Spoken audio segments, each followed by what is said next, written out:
All right. Welcome to this lecture on Constantine and the state church. What we're going to be doing in the next few minutes is looking at the relationship between church and state at a crucial moment in the history of Christianity. So let's dive right in. I want to begin by talking about the creation of a Christian empire.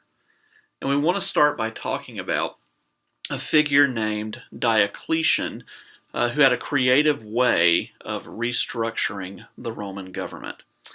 Following the assassination of a couple of consecutive emperors, Diocletian became the emperor in the year 284, and he wanted to bring stability to the Roman Empire and forestall the possibility of another military coup. Also, not for nothing, the empire had become so large that it was impossible for one man to rule it in any meaningful way. And so the idea that Diocletian had was to divide the empire, to spread out administrative responsibilities. In 285, he appointed a man named Maximian to serve as his co-emperor. Diocletian was going to be based in modern-day Turkey in the east, while Maximian was going to be based in Milan in the west. Both Diocletian and Maximian took the title Augustus, but it was still recognized that Diocletian was the primary emperor and that the line of imperial succession went through him rather than Maximian.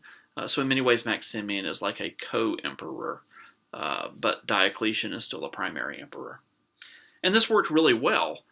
So well, in fact, that in 293, each of these men also chose a deputy emperor under them to be the presumed successor. And they called these junior emperors, or these deputy emperors, the Caesars.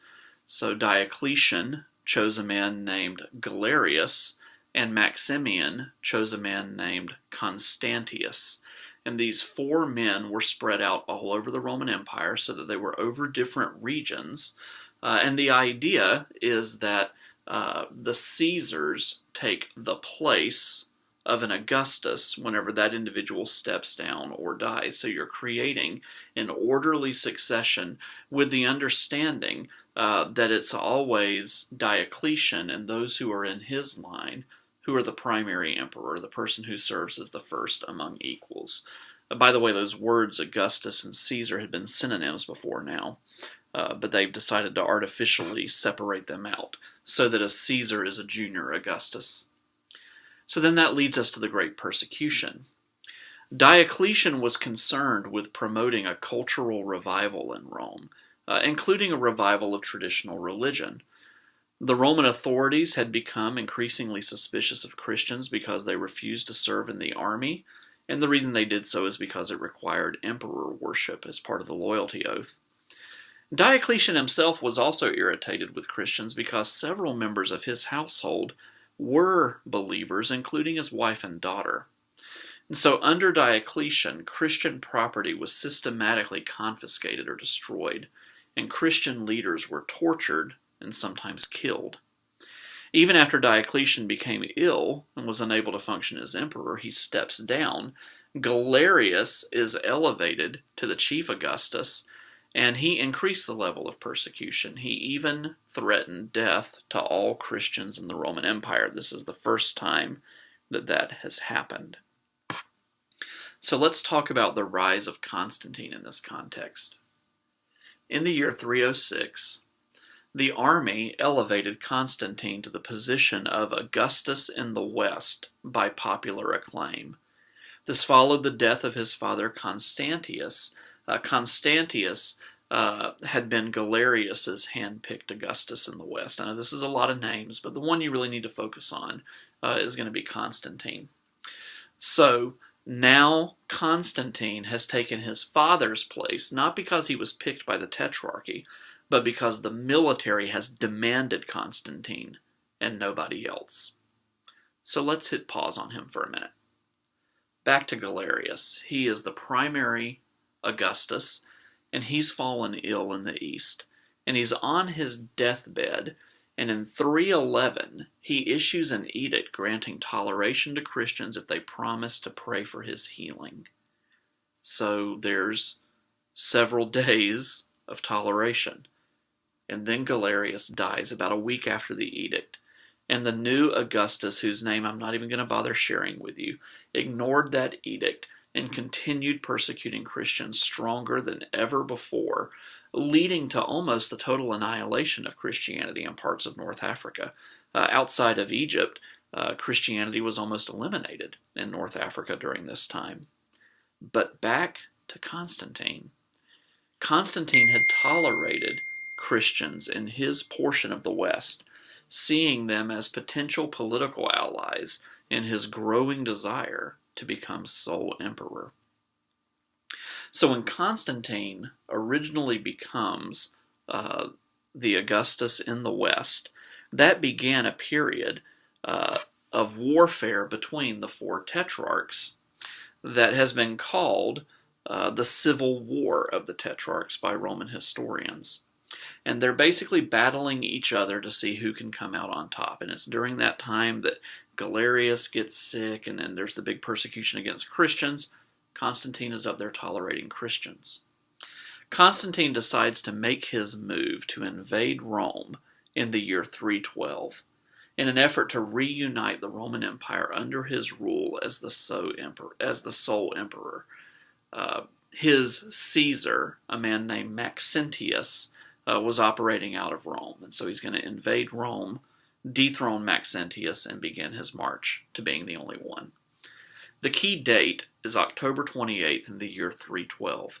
Constantine met Maxentius in a battle at a place called the Milvian Bridge, which at the time was 5 miles north of Rome. And in that battle, Constantine defeated Maxentius and drowned thousands of the enemy's soldiers in the Tiber River. Now, there are conflicting accounts of the role that God may or may not have played in this battle. According to the early church historian Eusebius of Caesarea, the day before the battle, Constantine and his men witnessed a vision from God in the sky, commanding them to conquer in the sign of the cross. But according to Lactantius, who was the tutor to Constantine's children, the day before the battle, Constantine received a private vision, commanding him to put the symbol of the cross on his shoulders, on his soldiers' shields. We're not 100% sure what happened, but this much we do know.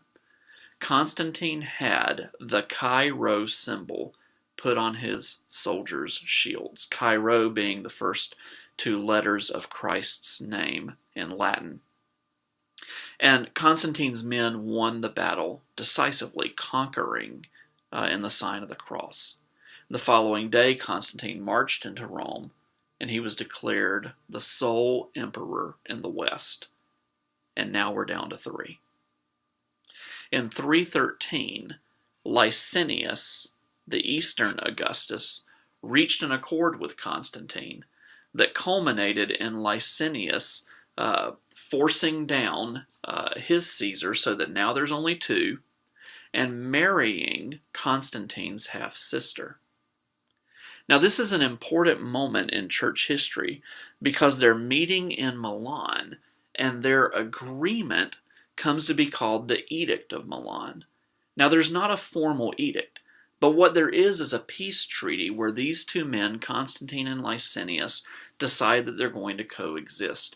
And one of the specifications of this treaty is that Christianity is no longer persecuted. There is unrestricted freedom granted to the Christians, and the complete and free restoration of all church property that was still in the hands of the state. So Christianity is legal from 313 on, and that's why people point to Milan and the so-called Edict of Milan as the legalization of Christianity. Now, despite this agreement at Milan, Licinius and Constantine continue to battle for full control of the Roman Empire. That goes on off and on for a decade. We're not going to get into that. What you need to know is that in 324, Constantine comes out on top, and he is the sole emperor of the Roman Empire. He has reunited the whole thing. Now, the reason we talk about Constantine in a class like this is not just because of the so-called Edict of Milan, but also because he conquers in the sign of Christ. He had tolerated Christians as early as 306. So this raises the question, should we think of Constantine as a Christian emperor? Well, it's impossible to know how sympathetic to Christianity he was before his alleged vision at the Battle of the Milvian Bridge. But what we do know is that he was much more tolerant than other Roman officials. After the Edict of Milan, Constantine continued to publicly favor Christianity. Destroyed churches were rebuilt, Christian clergy were exempt from paying taxes, and Christianity was recognized as a legal religion. Around 313, the Lateran Palace in Rome was given to the Pope as the official papal residence, and the Archbasilica of St. John Lateran was constructed in 324 as the Cathedral Church of Rome and the see of the Bishop of Rome, the church where he officed. In 330, Constantine relocated his throne to the newly built city of Constantinople, which was meant to be both the new Rome and a Christian city. So all of this would seem like Constantine is a Christian, or at least very favorable to Christianity. But this is not the only evidence we have. Despite his partiality toward Christianity, Constantine maintained strong ties to traditional paganism. One historian argues that he was, quote, undoubtedly more superstitious than pious, and had little time for theological niceties. For example, Constantine retained the title Pontifex Maximus, which made him the official high priest of the state's pagan religion. Some of you may hear that and recognize that terminology. Pontifex Maximus is later going to be a title the Pope takes for himself after the fall of the Western Roman Empire. The first coins that Constantine issued contained images not of Christ and the apostles, but of pagan gods.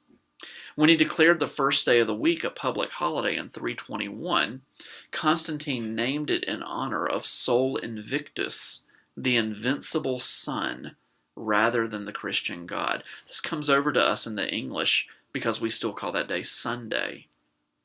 Now, Sol was another name at that time for Apollo, who was considered one of the most important gods in the Roman pantheon, and Constantine had always favored Sol or Apollo in his military career. This figure had always been the Roman deity who he saw as his patron. So many scholars speculate that maybe what's going on here is that Constantine is conflating the Christian god with Sol or Apollo, assuming maybe that they were two ways to speak of the same deity. And if you've been a missionary, you know that that happens sometimes with a first-generation convert or somebody who is maybe a seeker or an explorer, is they're syncretistic, and they take existing ideas they have and they merge that with Christianity. Maybe that's going on with Constantine. Constantine never places himself under the discipline and instruction of a Christian bishop, though several of them were close advisors, including Eusebius of Caesarea, who I mentioned earlier. He wrote that famous biography of Constantine after his death. Constantine's never under the authority of a bishop. But despite the ambiguities surrounding his Christian commitment, we can say that Constantine played a crucial role in legalizing Christianity and putting it on the road to becoming the official Christian religion. Like Decius and Diocletian before him, Constantine wanted to restore Rome to her ancient glory, but unlike them, he wanted to base this renewal upon Christianity rather than paganism.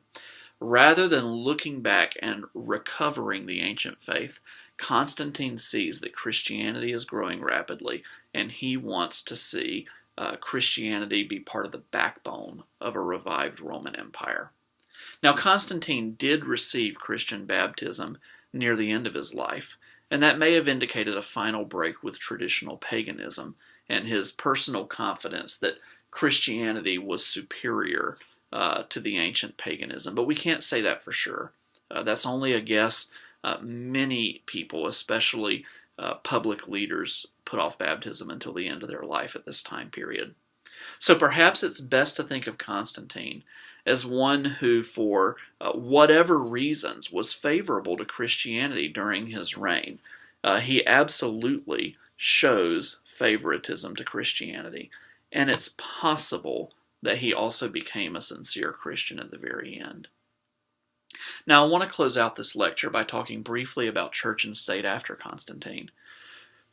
For the first 300 years of church history, Christianity was a mostly illegal movement that was periodically subject to persecution. By 312, Christianity had been granted religious freedom, and that gave the church greater cultural influence and prosperity than it had ever experienced before. We can debate the sincerity of whether Constantine was a real Christian or not, but it's clear that during his reign, Christianity transitioned from being merely tolerated to receiving increasing imperial favor. Constantine periodically inserted himself into church politics. You'll read about or hear about how this happened during the Christological debates of the 320s. Now, traditional Roman religion does enjoy a brief revival during the reign of Julian the Apostate from 361 to 363. Julian was raised in a Christian home, but he rejected Christianity as a man. He was influenced by pagan philosophy, and he decided to worship an ancient Greek goddess rather than the Christian God. Julian kept his pagan religion secret for about a decade until he became emperor, and then he publicly renounced his Christian faith. That's why he's Julian the Apostate instead of Julian the Unbeliever, as he actually renounced his faith. Julian wanted to purge the empire of Christianity, so he reinstituted animal sacrifices. He passed a law that schools had to teach the classical virtues instead of Christian doctrine. By the way, you can totally do both. We do that every day at Union University. And he attempted to finance the rebuilding of the Jerusalem temple to show that Christianity was not the fulfillment of Judaism. I actually think this is pretty funny. His thinking is that the Bible promises that God is going to rebuild the temple, but if he, an unbeliever, rebuilds the temple, then that contradicts Scripture and it proves that Christianity is a sham. So you actually have a pagan emperor who is trying to rebuild the temple in Jerusalem. But Julian dies in 363, and he is the last pagan emperor of the Roman Empire. In the year 380, the Emperor Theodosius I took the final step of naming Christianity the official religion of Rome, which meant that in the following decades, paganism was outlawed, and people who were not Christians were persecuted, and everyone had to convert to Christianity, at least officially. Church and state began to work together with Constantine, and especially after Theodosius, to order a Christian society, seeing themselves as the right and left hands of God to bring about his purposes on earth. And this arrangement where church and state work closely together has been called Constantinianism. Church leaders and secular leaders would continue to compete for both secular and ecclesiastical power, and it would vary at different times in the Middle Ages and even into the early Reformation, which was more powerful. Is it the church or the state? So Constantinianism brings together church and state in theory, but it also represents a blurring of church and state, and understanding which of those was higher than the other, and whether emperors or clergy are more powerful became a key question during the Middle Ages, and one that wasn't entirely resolved until we get to the post-Reformation era and the codification of religious pluralism.